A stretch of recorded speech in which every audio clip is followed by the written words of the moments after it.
Time is 9:21. We're not back on the record. Mr. Matouk, do you know Charles Edward Milam? Do you know Tony Papia?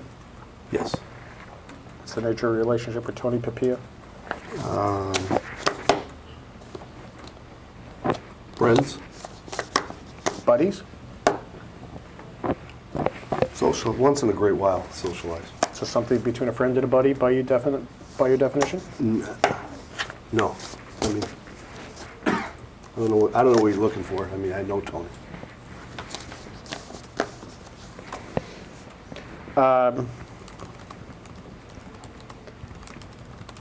Did you ever hide duffel bags at your sister Joann's residence on No. Hidden Lane in Grosse Pointe Woods? Never.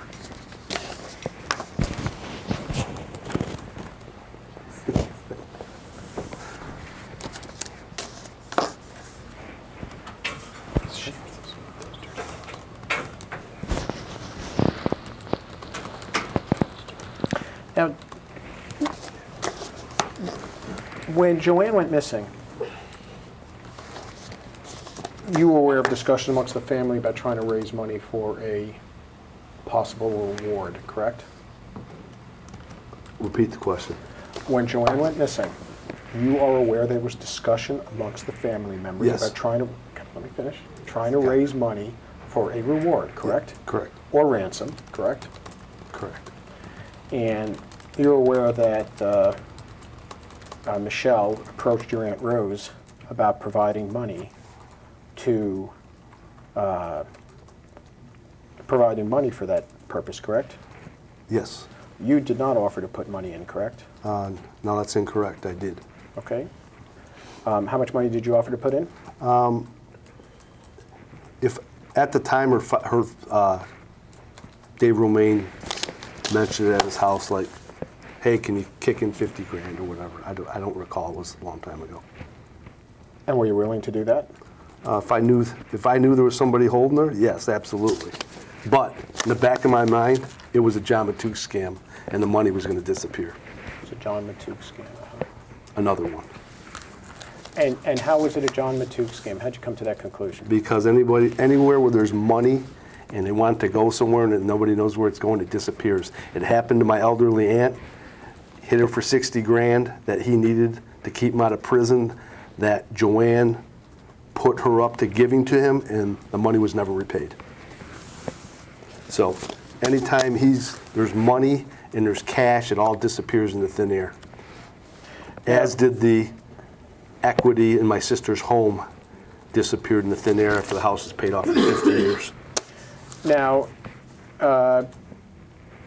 your Aunt Rose did agree to put up some money, correct? Initially, yes, and then she had second thoughts. And I believe the bank manager was called, and she was scared. She didn't give him the money. She ended up in the living room of my home. St. Clair Shores police came over, spoke with at the time, my wife Gina and Aunt Rose, and they said, do you want us to press charges against them? And Aunt Rose said, no, it's my family. I don't want to press charges against them. Press charges against whom? Michelle, Kelly, and Michael. For what? That money was going to disappear somewhere, and it was the bank's opinion. The bank manager called the police. This is my understanding, and the discussion was in my living room as to whether my aunt wanted to press charges against them and decided not to. I had nothing to do with it. The money was going to disappear. What was your basis for saying that? I think that money would have disappeared. It's my opinion. You think the money would have disappeared? I think Joann Matouk was behind it. Do you have any direct evidence that Joann Matouk was behind? I do not. Do you have any direct evidence that Michelle, Kelly, or Michael were going to take the money for any purpose other than its intended use, which was to secure the release or for a reward? Yeah, the only problem was nobody knew about it, not even the police department, who they were going to give the money to. But you have no evidence that they were going to use it for any purpose other than what they told your Aunt You don't Rose. go to an elderly person and empty their bank account out of every penny they have. Is that what they did? They emptied their bank account of every penny she had? Just about. There wouldn't have been much left for the amount they were taking. It was about everything.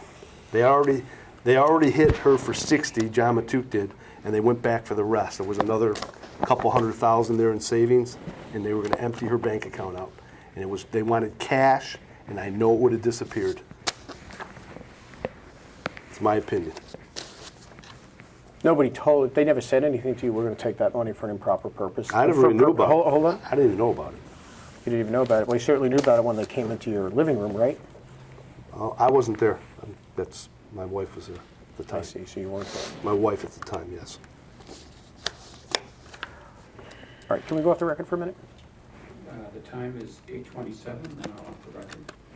9:27, isn't it? 9:20. The time is 9:15, but not back on the record. We've had a discussion amongst counsel during the break. At this time, we believe that the witness has improperly refused to answer various questions that we were entitled to ask. We are obviously going to need a court to resolve that issue. At this time, plaintiffs are going to suspend the deposition without passing the witness such that the court can make rulings upon the issues in question. The deposition will resume on another date. Plaintiff will complete its questioning after being advised by the court. After that, defendants will have an opportunity to examine the witness, and they're not waiving any right to question by suspending the deposition at this time. Is that fair enough? Yeah, just so the record's clear, this is Chris Ray. This is Chris Ray. Mr. Matouk, before you go, we had talked about you'd be willing to come back for a deposition. You just are worried about the Christmas holiday and New Year's.